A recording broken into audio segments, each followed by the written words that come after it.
I'd like to call this regular meeting of the Operations Planning Committee to order on October 11th at 8:35. First item on the agenda is approval of the prior meeting minutes. Those were from October 11th. Any? September 13th. Today's October. That's okay. Right. So moved. Second. Except for changing the date, no.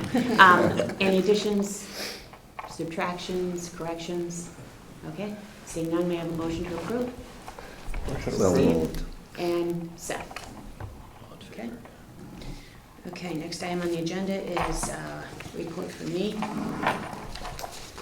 As you all know, this will be my last meeting chairing the OPC, and it has been a real pleasure.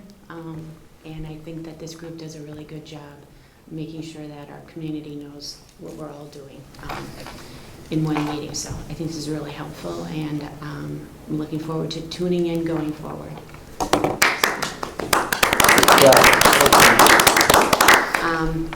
On Saturday, I participated in the Oxbridge Elementary School ribbon cutting ceremony, and I was honored to have been given the opportunity to express my gratitude towards the whole building committee, and I'm sure Dick is going to do this, but I'm also going to say, on behalf of the entire community, I extend my sincere appreciation to each member that served: Diane Boston, Sean Brown, Dan Baumgartner, Co-Chair Duke Deneen, Randy Giraldo, Co-Chair Kip Coons, Katie Lublin, Marcy Minnick, Nick Rangu, and Rusty Schreiner.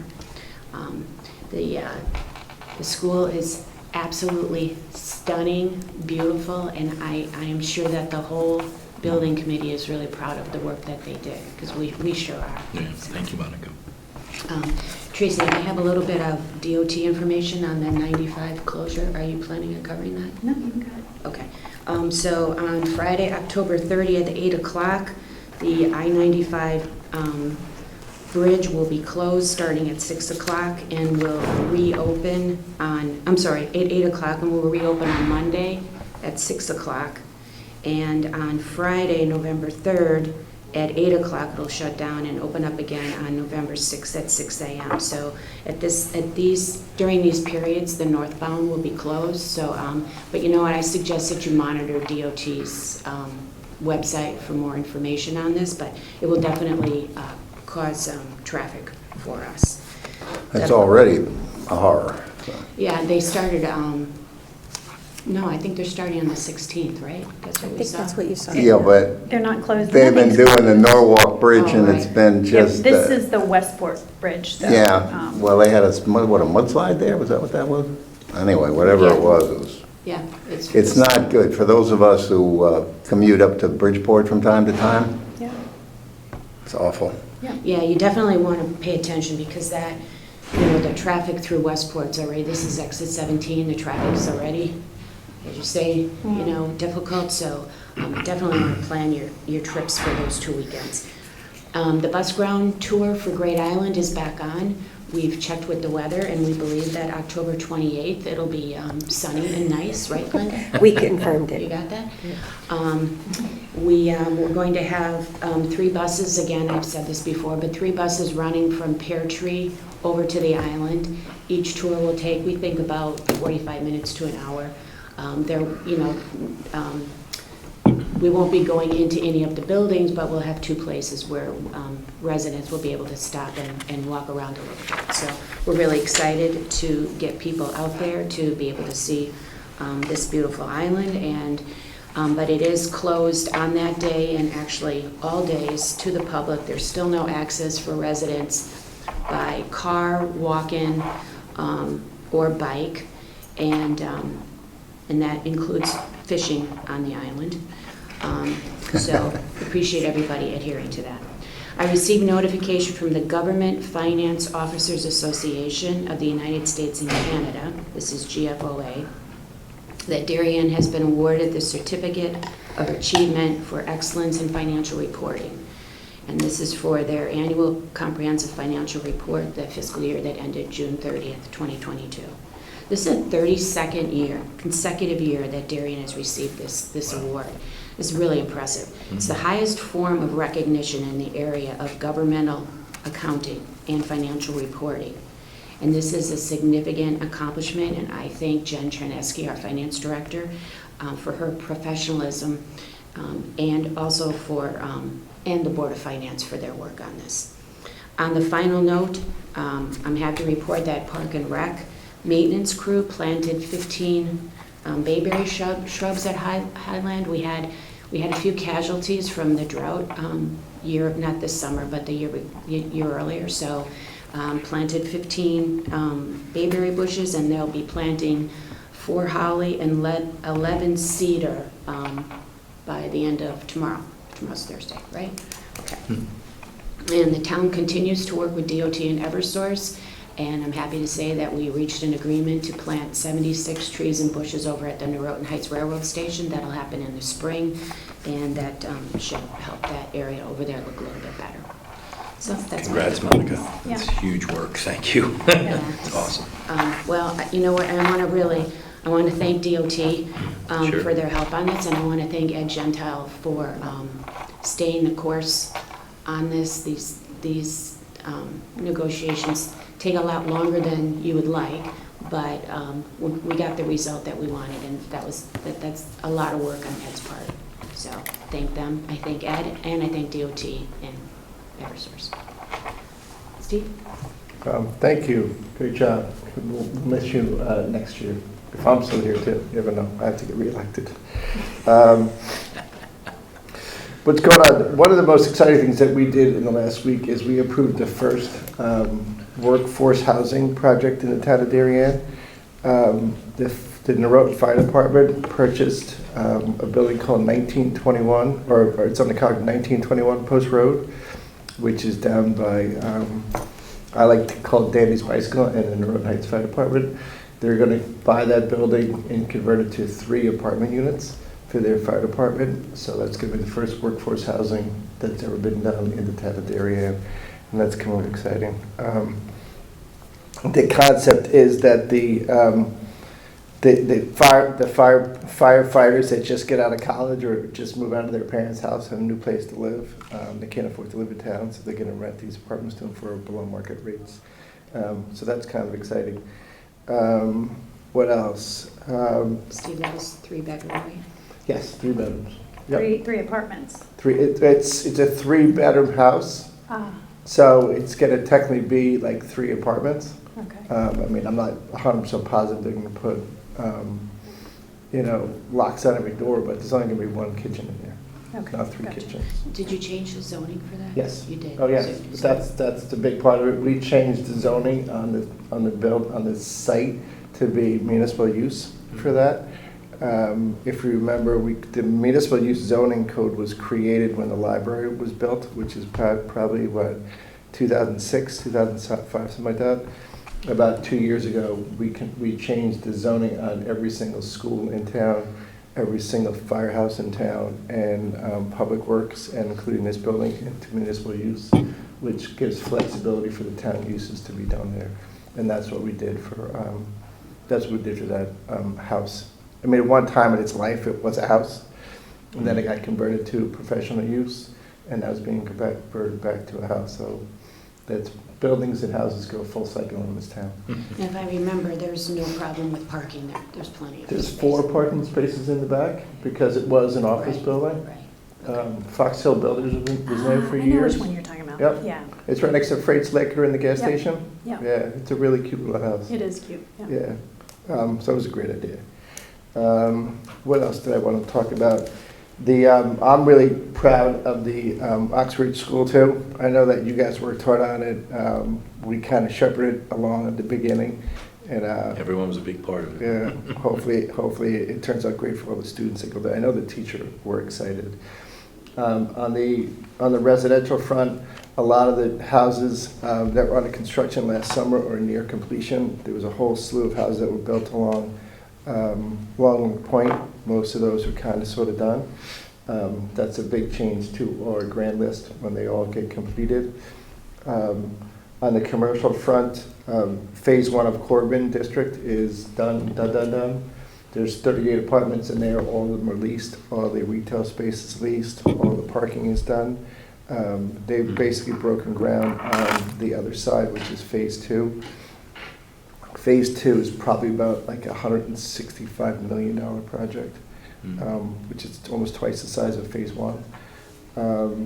The federal project in Norwood Heights, which is better known as Darien Commons, that one is also done. It has 122 apartments, 16 affordable units. That one is 93% leased. As of last week, there was only, I think, 2 apartments left or 3 apartments left. They leased up the entire building or the entire complex in under a year. That's kind of unheard of. Steve, are those leases, are they all 1 year? Yes. They're all- Well, you could have signed a 2-year lease, but for the most part, they're 1 year. I asked Patrick McMahon, who's the project director for that too, how the retention rate's going, Right. and he said it was very, very high. He didn't have the exact numbers in front of him because since it's a year old, the people that signed in August or September of 2022, most of those were already renewed. Okay. So they'll stay there. I don't have, and I didn't ask the exact count of kids, but last time I was told it was about 4 school-aged children inside that complex. And then maybe some other kids that were already in the school system. Rich was tracking somewhere around 5 kids, so it was minimal impact. Yeah. Out of 122 units, that's, maybe it's maybe it's a sad story because you got some extra seats left in some of your schools, but it is what it is, and that's kind of sort of what we planned for. The Heights Crossing, which is the Vaccaro Palmer's building, that one's all demo and raised. They're just starting to pour concrete. They poured their first row of concrete last week. That's another $65 million project to town of Darien. What's the number of apartments in there, Steve? That's 65 apartments. The apartments are about 80,000 square feet in total, and the Goddard School, which is for 150 kids, is about 11,500 square feet. In total, the retail is about 29,000 square feet, where it's, I think, 3 restaurants, a couple other buildings, a couple other uses that are going on in there. With regards to, going back to Darien College for a second, with regards to Malto Pizza Place, they were supposed to open up last week. As of Friday night, they were not open. Something was wrong with the pizza oven. They had to go to Italy to get an extra part. I was told that the head guy went to the Ryder Cup and picked up the part himself when he was in Rome. I don't know if that's true, but that's what he told me. It's a good story. It is a good Yeah, story. we'll go with that. And then with regards to Gregory's Coffee, that is also on the brink of opening. They were also supposed to open last week. The lights are on, the menus are on. Their coffee and cappuccino machines got stuck with the supply chain issues over in Germany or someplace in northern Hard to Europe. do coffee with no machines, yeah. This is true. This is very true. What's going in, you might have mentioned it, I missed it, Steve, what's going in where Subway was demoed and the cleaners? It's kind of an odd connector piece of property there. The subway has been demolished. That was publicly designated as a cleanup site. So it's an EPA cleanup site. It Right. was on the market for sale in like a $3 million number. They took it off the market to do the cleanup. So its future is yet to be determined. Okay, good, thank you. But I've spoken to a number of people on it and have my eye on it. So like the cleanup is being done now? I'm not 100% sure it's finished, but if you did look at it, there was a bunch of stuff on there. Most of the time, they drilled that because it was dry cleaners there. Yeah. They did not dig down really deep and take the dirt away. But in the last 10 to 20 years, cleanup of stuff like that has changed. So what they ended up doing is putting chemicals in there and abating whatever has to get abated versus digging a hole, taking it out and sending it someplace else. Or they can build right over it? If you can cap it, yes. If you can cap it, you can build over it. And to me, that would be a great parking lot. Right. That's interesting, though. You can neutralize, basically, the Exactly. solvent. That's fascinating. Yeah. Yep. That's, I mean, it's a side story, but my father owned a gas station at one point in his life in Queens, and they had the same problem. All right. With a leaky tank. What else I wanted to talk about? We did that. I think that's pretty much it. I have a longer, Jeff Ball is retiring off of the Planning and Zoning Commission. So I think he has his last meeting next week. He did not elect to re-up for his position on the Planning and Zoning Commission. And he had to recuse himself from some of the last meetings because he's a member of the Norotan Fire Department. And that was his house that we changed the zoning on. And but we thank Jeff for all of his service that he did for our town too. That was a unanimous vote, right? Yes, it was. Yeah, that's a good one. One question, on the federal, on the REIT, when they do their quarterly reports, do they give a breakout on vacancy, on specific? Like, would we be able to go there and see what the vacancy is in Darien? When they report their earnings, do they break it down that far? I don't think they break it down, but I know what the vacancy is. I mean, relative to the residential, I said that's 93-94% leased. With regard to the retail space, there's, I think, 3 stores left that have not been leased. Bear Burger is the one is going to be the end cap, which has just got approved and we're pulling construction plans that faces Edgerton Street. That's the end of the building that's in the front. I always thought that was what was going to be a restaurant, wanted to be a restaurant. I was rooting for Applebee's, but Bear Burger beat them out. The neighborhood place. Exactly. Here's where Lovani is. Exactly. But I think, let me see if I have the notes on that relative to the retail. No, I'm really more interested actually in the apartments and when the turnover happens, like what do they retain? I'm curious. Well, I'll get you the exact Yeah, number. yeah. Because he told me that, I think the, what did he tell me? Yeah, retention rate was, it's definitely over 50%, but I think it was over 75%. Steve, is all the parking for the apartments underground? Or do they have the ability to park outside also? There always seems to be a fair amount of cars there versus where it is from a retail standpoint Yep. right now. We changed the zoning code after the state.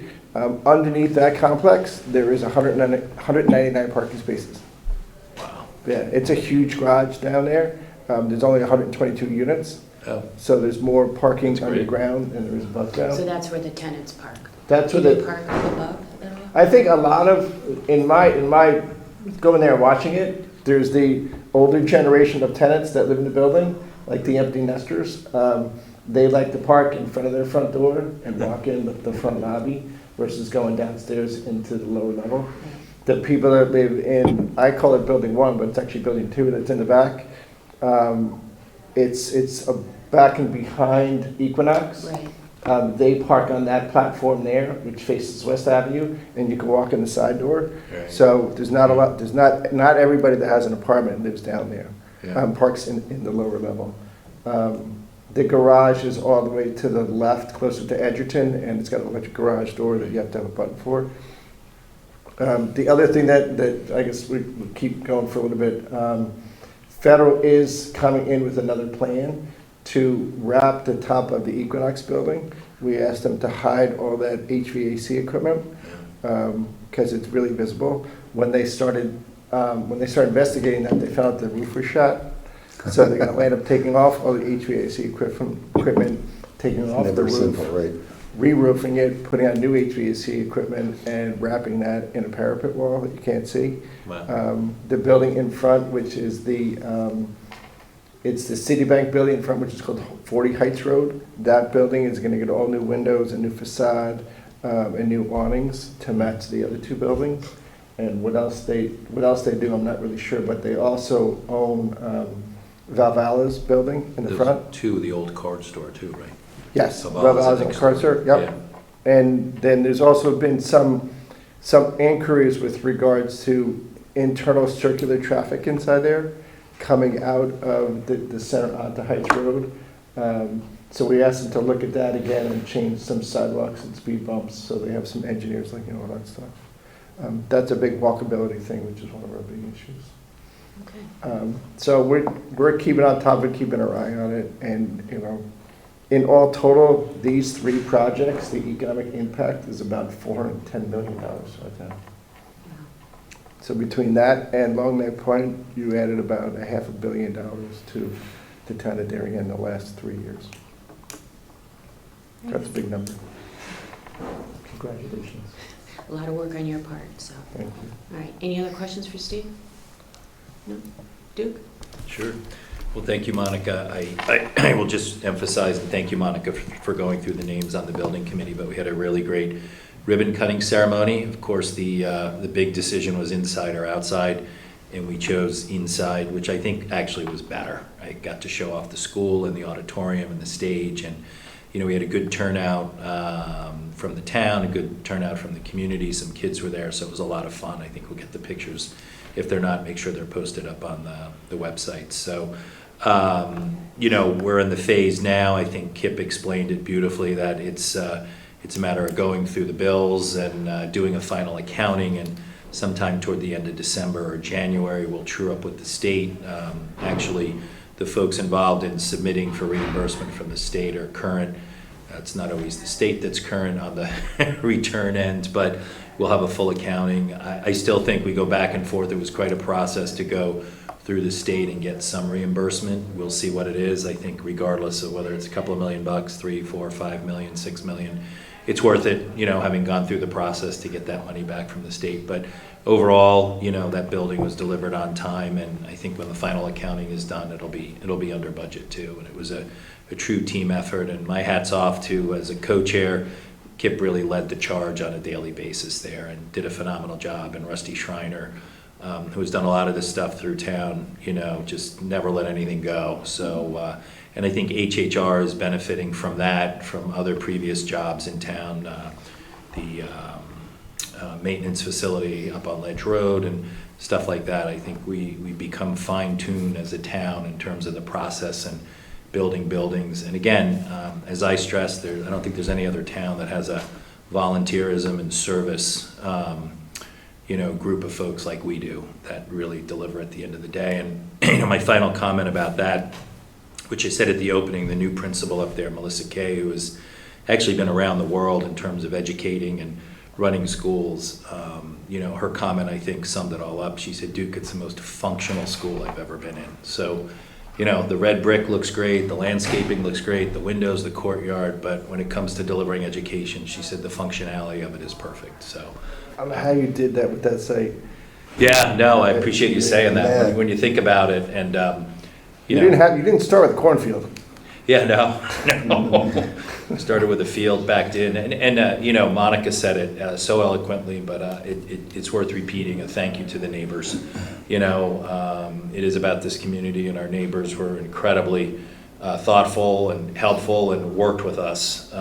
You know, when there were challenges, and I think that all played out well for the benefit of the community. So, and I think, you know, most of the members of HHR were there, which is great, and that'll continue to help them with their project. So it was exciting. Thank you. Tracy was there also and issued a proclamation. So it was a great morning. What was the total on it finally, or do you, some ballpark? We're not there yet. It's coming in at around 58, 59 million. Well, So, and then, I thought it was 65. well, the appropriation was 63. Okay. Yeah, and then State pays like 10% or 9%? it'd probably be 6 or 7% at the end of the day, you know, in terms Trace, of come on. reimbursable Working on it. expenses. So, I'm sure you will. but all good, all good. We did reach a settlement with the Darien Administrators Association. After 5 negotiation sessions, we did not go into mediation, which was great. It is not able to be shared just yet. It's not signed and finalized, but hopefully within the next few days. We reviewed it in executive session with the board last night, but I think we came to a good agreement with the administrators, and that will be a 3-year contract. We welcomed Robin Nelson to the board last night. She was one of the 7 applicants we interviewed for the board opening. Again, we thank Tara Worm for her service, and we welcome Robin Nelson to the board. so she hit the ground running last night. We also added Brenna Agarabi. She is a junior at the high school. She is our newest addition in terms of student reps. So she hit the ground running last night too, and we're excited to have her on the board. It's been, I think, really beneficial to have kind of that student voice at the Board of Ed. And Swahan has done a great job, and Brianna will do a great job also. We looked at and had discussions around the budget calendar. Hard to believe. It just seems you put the pen down and that conversation begins again, Seth. So I know, even in speaking to Monica, it seems like it never ends. The conversation around budgets and that process has started, and we looked at the budget calendar last night. We'll firm that up at the next meeting. The other topic that's come up, I spoke to it last night and the previous night. There's a group of parents and that are looking to have the schools look at an earlier start time at Darien High School. It's Earlier been start done later No, start yeah, time. right. Thank you. Thank you. Whoa. Clearly not enough coffee We're yet. gonna get calls left Wow. and I was right just gonna now. say, the email will blow. I'm fine with Here goes my earlier.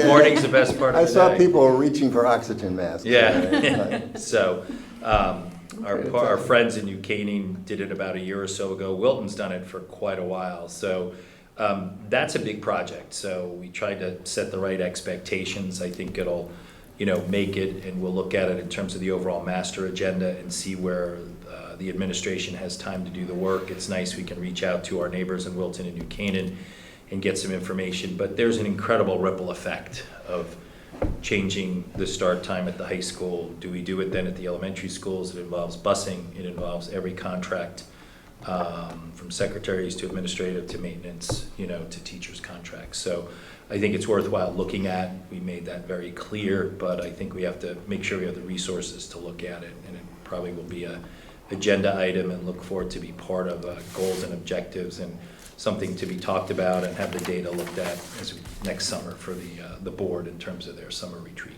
So. Plus also affects other schools with their after-school activities. Yeah, you have to look at the surrounding schools, and then it becomes a big scheduling, You can't go to 5 o'clock and have the Right. cross game start at 4. Yeah, exactly. So it's a schedule thing. The biggest thing too is if we just moved the start time for the high school and did nothing else in terms of Middlesex or the elementary schools, it's a busing issue. We would need 9 additional buses based on our schedule right now, which would be another $1 million if you could get the buses, if you could get the drivers. There's a severe shortage of both. So not that it shouldn't be looked at and researched and A lot of reviewed. moving parts So, on but that. just a lot of moving parts, but it's still worth the time. So that's really it. I would like to say thank you to this group. This will be my last OPC meeting, and I have one more Board of Ed meeting left. But thank you. You guys are an incredible team, an incredible support team, and it's just been a pleasure and honor working with all of you. And it's been a pleasure and honor being able to serve on the Board of Ed. Good man, dude. Duke, Thank you. you have done an incredible job leading the Thanks. board. How many years? 9 years and 3 months. 9. How many months? 3 months. I was appointed, actually. Many days? Yeah. And how many years as chair? 3 years as chair, 3 years as vice chair. It's been great. As I said, it's when I think back and you look at all the people that have come through, it's an incredible group of people that step up, that volunteer. We agree to disagree, but we focus on the kids. We've got incredible support and always have been from town hall and then the RTM and the subcommittees. And as Steve said earlier, certain things that we do involve everyone, including planning and zoning, wetlands. So, but to me, it just becomes a function of who we are as a community and how we do things, and we do things well. Well, you did a really you. excellent job you, leading the Monica. board. You really did. I And appreciate we that. see the results every day, but thank you. I appreciate that. It's a probably, I don't know, it's definitely one of the biggest volunteer jobs in this town, Duke, to be chair of the Board of Ed, so really appreciate it. Thanks for your help and support. I did have one question on the administration contract. Now, does that have to come before the RTM, or you guys already have that figured in? As I understand, if it's figured into the budget somehow, then Yeah, I think it's, again, I think it's you vote to accept it, not reject it. Okay, Yeah. so, I think it'll be in the January timeframe, so. all right, that was because we've got one coming up here in November.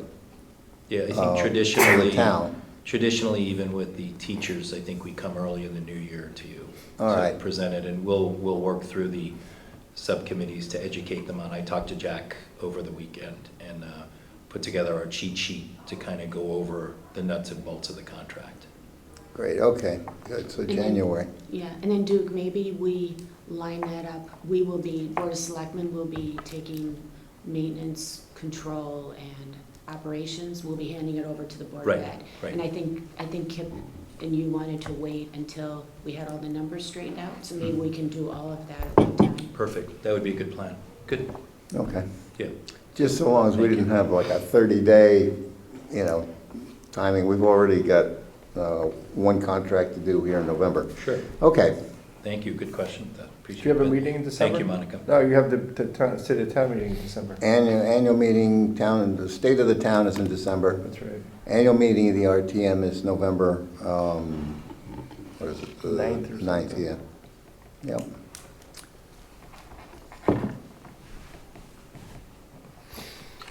Seth? Good. The representative town meeting, the October 16 meeting, the regular meeting was canceled. We didn't have any business. And the business that we thought we were going to have to do then is going to move to the annual meeting of the RTM on November 13th.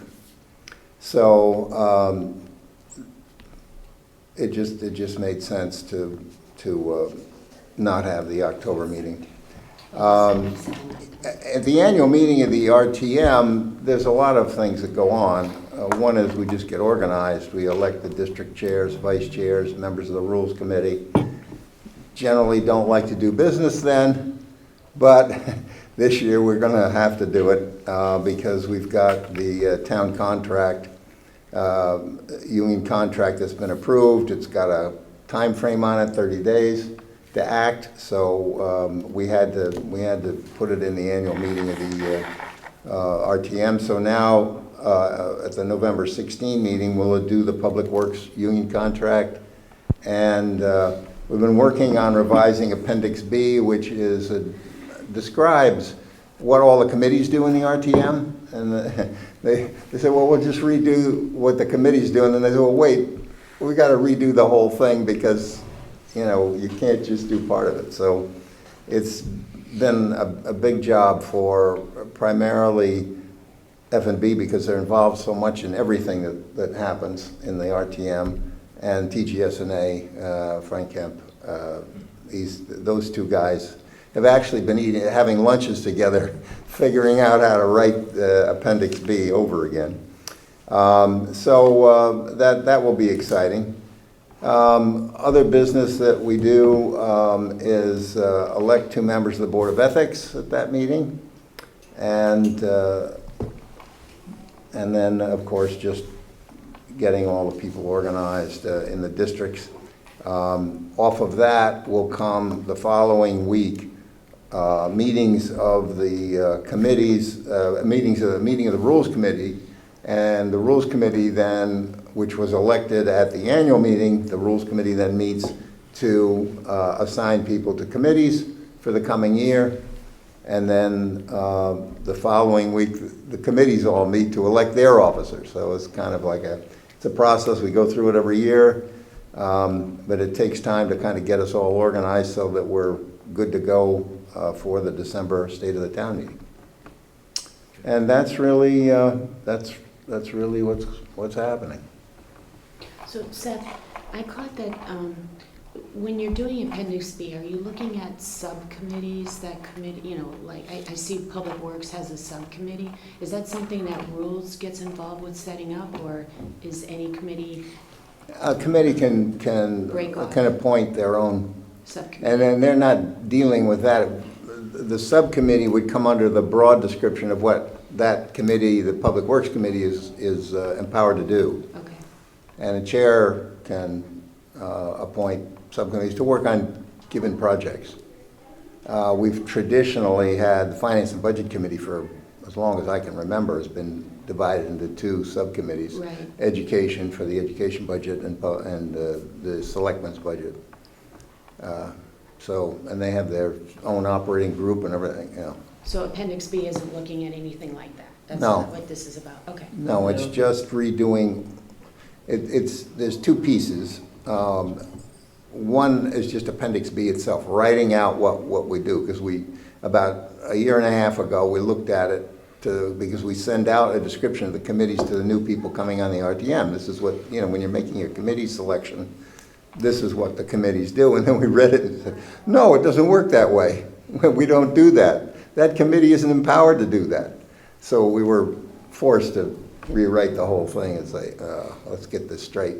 And then they also put together, and mostly under Jack Davis, put together a matrix which would be distributed to new members, and actually, I think maybe even to the full RTM. I haven't figured that out exactly, but which describes, given situations, given topics, what committees would be assigned. And it's not going to be, we're not going to put it in the code, because then every time you changed it, you'd have to have a vote of the RTM to do it. So it's a working document that gets sent out, but it gives everybody an overview of how the RTM works and how committees get assigned and what kind of topics each committee takes up. That's great. And you're hoping to get that out before these new members make their choices, Yes. right? Okay, great. That's why we got to the, yes, the earliest we could do it was the annual meeting, so that's as fast as we could get it done. That's great. And we're going through, we're getting comments from the RTMs through the existing committees. Mm-hmm. Jack and Frank Kemp are sitting down with each committee of the RTM right now and going through the Appendix B and saying, okay, comments. So that by the time we put this on the floor of the RTM, we're hopeful that everybody in the RTM has had a say in what's in it. Great. A lot of work. Thank you. Any other questions for Sarah? No? Tracy? Okay, let me reiterate my thank you to Monica and Duke for your service. Big jobs for both of you, and we really appreciate it. I mean, it's a pleasure working with you both, and I also want to thank you for continuing to let me come to these meetings. I think that is a great way to make a seamless connection from the state to the town. I'm able to understand what's going on behind the scenes, and then you're able to shove things my way. So I really appreciate being here. What are you doing after this meeting? Should we talk? I think we should talk. It was so lovely being at Oxridge the other day. It was an amazing space. I was happy to bring some appreciation from the state, from the citation. I know you all don't get a lot of love from the state, but that was amazing. And I am aware of the financial issues that you all are working with, and I will be working with the HHR committee on some of that, so I'll be meeting with them to also help that seamless, sometimes behind the scenes the connectors here and there can help. We had a special session on September 26th, and we moved the presidential primary up a couple weeks and in April. So what this does is it puts Connecticut in line with both New York and Rhode Island. I think it makes us a little more players on the stage for picking a president, and it'll probably get our state more excited about elections, which can always be a good thing. In that bill, we had a few other things that we did. It was, we clarified an EpiPen issue. And then we also put in for an election monitor in Bridgeport. The Bridgeport state reps were asking for assistance. They have as all towns have ballot boxes outside of their town halls, and these ballot boxes are for the absentee ballots. And in Bridgeport, as many people know, there was some allegations of stuffing these ballot boxes. And It's in court.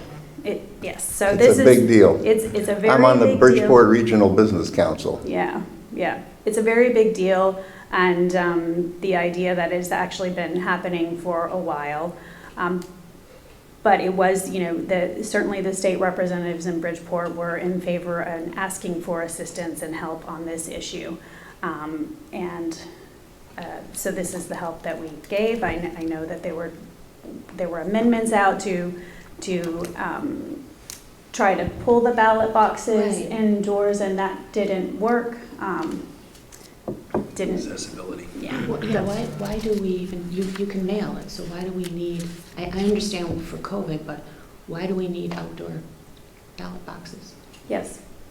It's I just- agree. In I your park right here, agree. you have a ballot box and you have a mailbox. Yes, so the Because argument of the on worms. the argument on the other side is the accessibility. So if you come when the town hall is not open, or if you work longer shifts, it offers more flexibility to bringing your ballots in, and that's why this didn't get voted for, to pull the ballot boxes. But I agree with you, and that's certainly something that we pushed through to try to get amendments. We also tried to push through to give this monitor that's going in Bridgeport the option to pull the ballot box if they feel like it's being abused.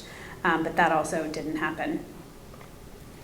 So that's where we are. Horses left the barn, a little bit, but A little okay. Well, A little bit. But, there are future elections, so. okay. Yeah, Well, so I'm glad we'll- they're looking at it. I'm Right, glad and that it's, something happened. it is known, if not publicly, certainly behind the scenes, it's known that these are issues and we do have to deal with them. Now, what everybody comes out and says, at the pulpit is, is very different than the conversations that are had behind the scenes. So hopefully we can get to a common ground on some of these issues and make sure that our elections are safe and secure and robust, which we want. Just on another issue, I have had discussions with people in our community with ties to Israel, and what's happening in the Middle East right now is atrocious, and our hearts go out to all these families. So I just want to make sure that this gets said publicly. If anybody is having issues, I can, whilst it's not in my wheelhouse to get a flight for people, I am able to point them in the right direction. I'm able to make connections for them. So please let me know if there's issues. I've already dealt with one family that had an elderly mother that's over there and couldn't get a flight out. So. Just the flights have stopped. There's very few that are going out, and that's a sad situation. And then I will give a really last little plug here, a little more fun. There's a charity, Filling in the Blanks, that I'm working with, and there is a box downstairs. This is a charity that works with kids with food insecurities, and they bring food on every week so that kids can have weekend food snacks. They do it for Darien, and they do it for many of the surrounding municipalities too. They have up to 5,000 kids that they do this for. It's a lovely charity. And for the winter break, they do a backpack, and in that backpack, not only will they have food and snacks, but they also have a game, and this year they're collecting the game Sorry. So I'm doing a drive for the game Sorry. There is a box down here in Town Hall. Thank you for allowing me to put it up.